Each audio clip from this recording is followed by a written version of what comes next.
प्रधानमंत्री नरेंद्र मोदी की सौगात 29.5 करोड़ रुपए खर्च कर उन्नाव स्टेशन को आधुनिक बनाया जाएगा।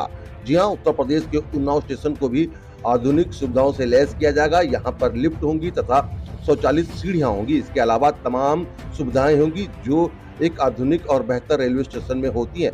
इन सुविधाओं पर 29.5 करोड़ रुपए खर्च होंगे। इसका डिजिटल शुभारंभ रविवार को प्रधानमंत्री नरेंद्र मोदी द्वारा किया गया। इस दौरान उन्नाव रेलवे स्टेशन पर भी एक कार्यक्रम आयोजित किया गया जिसमें सांसद साक्षी महाराज के अलावा सभी विधायक तथा रेलवे के वरिष्ठ अधिकारी, बीजेपी के पदाधिकारी मौजूद रहे। जी हां, आपको बता दें, अमृत स्टेशन योजना के तहत उत्तर प्रदेश के उन्नाव को भी शामिल किया गया है। इस योजना के तहत उन्नाव के खाते में भी 29.5 करोड़ रुपए हैं। इसके माध्यम से आने वाले समय में उन्नाव स्टेशन भी अब इस चर्चा में रहेगा। साथ ही साथ यहाँ पर जो कार्य है वो किए जाएंगे। योजना का शुभारंभ रविवार को प्रधानमंत्री नरेंद्र मोदी ने डिजिटल माध्यम से किया। इस दौरान उन्नाव रेलवे स्टेशन पर भी एक कार्यक्रम आयोजित किया गया जिसकी तस्वीर हम आपको दिखा रहे हैं। सांसद जो है वो भी यहाँ पर मौजूद रहे और खुद रेलवे के कई अधिकारी जो है वो मौजूद रहे और विधायक मौजूद रहे। आपको बता दें कि सरकार की तरफ से ये योजना जो है आज लागू की गई है। प्रधानमंत्री नरेंद्र मोदी का डिजिटल भाषण भी सुना गया और पीएम ने संबोधन के बाद सांसद साक्षी महाराज ने उन्नाव स्टेशन पर कराए जाने वाले कार्यों का शिलान्यास भी किया। औपचारिक पूरी करी गई और बताया गया कि 29.5 करोड़ रुपए खर्च करने वाले के बाद ये उन्नाव स्टेशन भी आधुनिक बन जाएगा। आपको बता दें, रेलवे स्टेशन पर फूड प्लाजा, स्वचालित सीढ़ियां, लिफ्ट, बेबी फीडिंग कक्ष, आधुनिक वेटिंग रूम तथा केयर वेटिंग जैसी कई सारी सुविधाएं जो है वो इस स्टेशन पर होंगी, जिसकी हम तस्वीरें दिखा रहे हैं। प्रधानमंत्री नरेंद्र मोदी के द्वारा इस योजना को आज लागू किया गया है। देश के तमाम राज्य हैं जहां के स्टेशनों को अब बनाया जाएगा आधुनिक। और अमृत स्टेशन योजना के तहत जिस तरीके से उन्नाव का भी नाम आया और उन्नाव का जो स्टेशन है वो भी अब आधुनिक हो जाएगा और यहाँ पर भी जो रेलवे से यात्रा करने वाले लोग हैं उनको सुविधा मिलेगी। कार्यक्रम में शामिल होने आए रेलवे सीनियर डिवीजन जो है पीयूष मिश्रा ने भी बताया कि 29.5 करोड़ रुपए खर्च करके उन्नाव स्टेशन का कायाकल्प होगा और यहाँ इसके लिए एजेंसी चयन कर दी गई, टेंडर भी स्वीकृत हो गया है, जल्द ही काम भी शुरू हो जाएगा। प्रधानमंत्री नरेंद्र मोदी ने क्या कहा, आइए वो अब हम आपको सुनाते हैं। और सुनी न्यूज के लिए उन्नाव से आप देख रहे हैं मोहम्मद आरिफ की रिपोर्ट। कदम बढ़ा रहा भारत अपने अमृत काल के प्रारंभ में नई ऊर्जा है, नई प्रेरणा है, नए संकल्प है।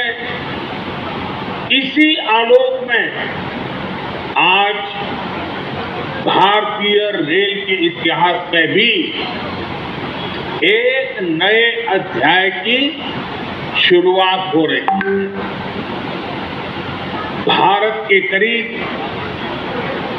1300 प्रमुख रेलवे स्टेशन अब अमृत भारत रेलवे स्टेशन के तौर पर विकसित किए जाएंगे। उनका पुनर्विकास हो, आधुनिकता के साथ हो। इसमें से आज 508 अमृत भारत स्टेशनों के पुनर्निर्माण का काम शुरू हो रहा है और इन 500 करीब पूर्ण बहुमत की सरकार बनाई। तो पहली वजह और दूसरी वजह पूर्ण बहुमत की सरकार ने हमारे देश में इन 9 वर्षों में बिछाए गए हैं। अब कल्पना करिए कि साउथ कोरिया बीते वर्षों में रेलवे में जितना काम हुआ है बढ़िया फोटो ले उसके आंकड़े उपस्थित है।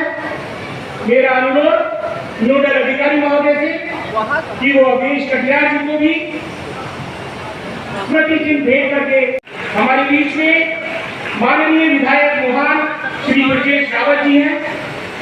मैं चाहूंगा कि ब्रजेश रावत जी को भी हमारे नोडल अधिकारी महोदय माननीय का सम्मान करें। इसी श्रृंखला में मैं पुनः नोडल अधिकारी श्री पीयूष मिश्रा जी से अनुरोध करूंगा कि एमएलए सदर श्री पंकज गुप्ता जी को भी आयोजित इस कार्यक्रम में हम सभी के मध्य पधारे हमारे मास्टर शशांक शुक्ला,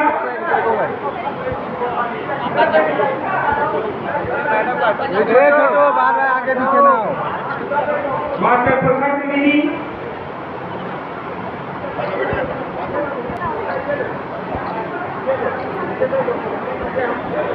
कुमारी शिवानी दीक्षित, इन्होंने भाषण प्रतियोगिता में उत्कृष्ट स्थान प्राप्त किया है। जैसा मैंने बताया,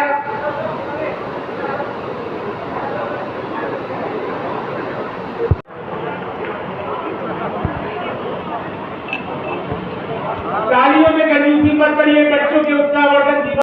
भारत माता की वंदे वंदे। बहुत बहुत धन्यवाद। हमारे मंच पर विधायक जी साक्षी महाराज का धन्यवाद ज्ञापन कर रहे थे, लेकिन मुझे आप बहुत अच्छे लगे कि धन्यवाद माननीय मोदी जी का, कि मोदी जी ने 508 स्टेशनों में से उन्नाव का चयन किया। इसके लिए मैं पूरी उन्नाव की जनता की तरफ से, अपनी तरफ से, अपने जनप्रतिनिधि की तरफ से, सबकी तरफ से माननीय मोदी जी का हृदय से बहुत बहुत धन्यवाद करूंगा कि वो उन्नाव जो कलम की धरती है, वो उन्नाव जो तलवार की धरती है, वो उन्नाव जो कमंडल की धरती है, उस उन्नाव का मोदी जी ने अपने दिल और दिमाग में ध्यान रखा, सम्मान किया। ये सम्मान पंडित चंद्रशेखर आजाद का है, ये सम्मान महर्षि वाल्मीकि का, लक्ष्मण जी का है, यहाँ के कवियों का है, यहाँ के योद्धाओं का है, यहाँ के संत महात्माओं का, यहाँ के विद्वानों का है। ये बहुत बड़ा काम माननीय मोदी जी ने किया है। मेरे पास शब्द नहीं है, मैं किन शब्दों में मोदी जी का धन्यवाद करूं। जब मंत्रालय से मेरे पास फोन आया, साक्षी महाराज ये आपका जनपद चयन हुआ है, आपको उन्नाव पहुंचना है, तो मेरी कोई प्रशंसा की सीमा नहीं रही। मैंने तुरंत अपने सभी माननीय विधायक जी को, यहाँ के ज्ञान साहब को, सबका धन्यवाद करते हुए सबसे आग्रह किया जिलाध्यक्ष जी से व्यवस्था करें और इस कार्यक्रम को माननीय मोदी जी की मंशा के अनुरूप अच्छा भव्य बनाया जाए।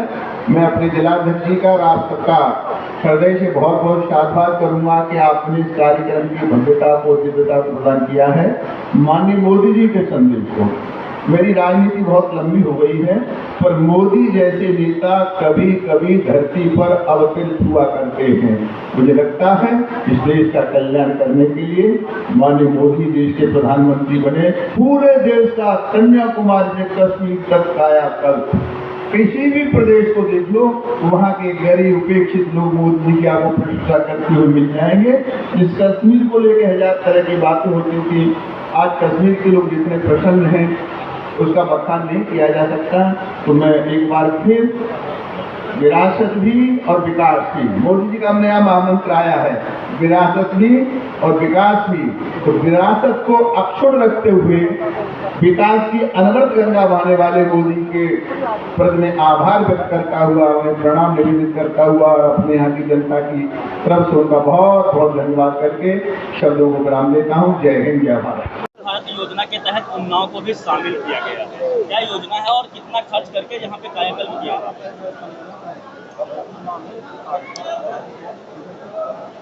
अमृत भारत स्टेशन योजना के अंतर्गत सारे देश में 508 स्टेशन और उसके साथ में उन्नाव को जो लिया गया, तो जब से मैं सांसद बना हूँ तब से लेके रेल मंत्री जी से, प्रधानमंत्री जी से जो मैं प्रस्ताव भेजता रहा, मांग करता रहा या मुद्दे उठाता रहा, तो मेरे पास शब्द नहीं है कि माननीय प्रधानमंत्री जी का और रेल मंत्री जी का किन शब्दों में साधुवाद किया जाए कि अमृत भारत स्टेशन योजना के अंतर्गत उन्नाव को सम्मिलित करके अब क्या क्या किया जाएगा। आपका प्रश्न ये है, विश्व स्तरीय ये 508 स्टेशन बनाए जाने वाले हैं विश्व स्तरीय। जब मोदी जी विश्व स्तरीय कहते हैं तो मोदी जी जो कहते हैं वही करते हैं। और आज तक मोदी जी ने, चाहे वो गुजरात के मुख्यमंत्री के रूप में रहे हों या 2014 से प्रधानमंत्री रूप में आए हैं, जो कहा है वही किया है। परंतु ये बात ठीक है कि मोदी जी जब कोई काम शुरुआत करते हैं विरोध बड़ा होता है। इस देश में मुझे याद है जीएसटी को लेकर इतना विरोध हुआ था, अरुण जेटली जी को बोलने नहीं दिया जाता था। पर हिंदुस्तान के सारे प्रदेश आज गदगद हैं, क्योंकि जीएसटी के कारण उनकी जो आमदनी थी कर की, किसी की दौड़ी, किसी दूनी, किसी तिगुनी हो गई। ये पहली सरकार है इस देश में। पहले की सरकारें कहती थी खजाना खाली हो गया, विकास के लिए पैसा नहीं है। ये पहली सरकार है जिसका खजाना ही खाली नहीं हो रहा,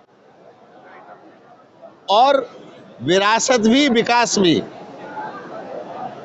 विरासत का भी संरक्षण और विकास भी, उसी के आधार पर ये विश्व स्तरीय योजना, विश्व स्तरीय स्टेशनें बनाने के माध्यम से आज माननीय मोदी जी ने 508 स्टेशनों का जो अनावरण किया है, उसमें ये कमंडल, तलवार और कलम की धरती उन्नाव को भी स्वीकृत किया है। इसके लिए मैं अपने उन्नाव की तमाम जनता की तरफ से, अपने जनप्रतिनिधियों की तरफ से माननीय मोदी जी का, रेल मंत्री जी का हृदय से बहुत बहुत आभार व्यक्त करता हूँ। इलेक्शन आने वाला है, ऐसे में देश 508 चुने गए, अभी और चुने गए, तो कहीं चुनावी लॉलीपॉप तो नहीं है? देखिए, भारतीय जनता पार्टी की स्थिति है रघुकुल रीत सदा चली आई, प्राण जाए पर बचन न जाई। जब हम अयोध्या के मुद्दे को लेके चलते थे तो विपक्षी एक ही बात कहते थे, मंदिर कभी नहीं बनाएंगे। जब चुनाव आता है तो राम नाम का झंडा उठा करके चले आते हैं। लेकिन जब मोदी जी ने कहा सबका साथ, सबका विकास, सबका विश्वास, सबका प्रयास, इस महामंत्र के साथ क्या हिंदू, क्या मुसलमान, क्या सिख, क्या ईसाई, क्या छोटा, क्या बड़ा, क्या अगड़ा, क्या पिछड़ा, क्या दलित, क्या बड़ा, शोषित, वंचित, सबके सब मोदी जी के साथ इकट्ठे हो गए, तो विपक्ष के पास कोई मुद्दा नहीं है। आप देख रहे हैं विपक्ष लोकसभा नहीं चलने दे रहा है। हम मणिपुर पर चर्चा करने के लिए तैयार हैं, विकास के हर मुद्दे पर सरकार चर्चा करने के लिए तैयार है। अब उन्हें पता है कि मोदी जी के कद के आगे या सरकार के एनडीए कद के आगे विपक्ष कहीं ठहरता ही नहीं है। कांग्रेस अविश्वास प्रस्ताव लेकर के आ गई, जबकि कहीं ठहरते नहीं है। बिना मतलब में लोकसभा का समय बर्बाद करना, विकास के मामलों में व्यवधान पैदा करना, तो जो आप कह रहे हैं कि लॉलीपॉप तो नहीं है, भारतीय जनता पार्टी कभी लॉलीपॉप लेकर के नहीं आती है, लॉलीपॉप विपक्ष लेकर आता है। सर क्या नाम है आपका? मैं पीयूष मिश्रा हूँ। मैं वरिष्ठ मंडल अभियंता 5th लखनऊ मंडल में रहता हूँ। ये उन्नाव स्टेशन का जो विकास कार्य है ये मेरी देखरेख में होगा। यहाँ पे उन्नाव स्टेशन का जो विकास कार्य के लिए हम लोग ने यहाँ पे लगभग 29.5 करोड़ का बजट रखा गया है। इस उन्नाव स्टेशन के विकास कार्यों में जो सारे हम लोग ने विकास कार्य लिए हैं उसमें नई स्टेशन बिल्डिंग के साथ साथ इसमें कोडिगो भी होगा। इस सर्कुलेटिंग एरिया का पूरा विकास कार्य किया जाएगा, जिसमें लाइट की व्यवस्था, पार्किंग की एरिया, ट्रैफिक प्लान, चौड़ी सड़कें, ये सब प्लान की गई हैं। इसके साथ ही यहाँ पे एक इस एंड से लेके उस एंड तक जो है दोनों प्लेटफॉर्म को जोड़ते हुए यहाँ पे एक 12 मीटर का चौड़ा फुट ओवर ब्रिज भी प्लान किया गया है, जिसके ऊपर के उसमें फ्लोर पे रूफ प्लाजा भी रहेगा। इसके साथ ही साथ हमारी क्या कहते हैं जो जितने भी प्लेटफॉर्म की सरफेस है उनका भी सुधार किया जाना है। इसके अलावा यहाँ पे वेटिंग हॉल भी नया बनेगा और जो जितनी भी सुविधाएं प्रदान की जाएंगी वो दिव्यांगों के लिए भी उपलब्ध रहेंगी, जिससे कि दिव्यांग फ्रेंडली स्टेशन। अभी तक की क्या प्रोग्रेस है प्रोजेक्ट? अभी इसमें इसके कार्य की स्वीकृति हो चुकी है और इसका टेंडर भी अवार्ड हो चुका है। अब कार्य शीघ्र ही शुरू होने वाला है। धन की क्या स्थिति है? धन्यवाद।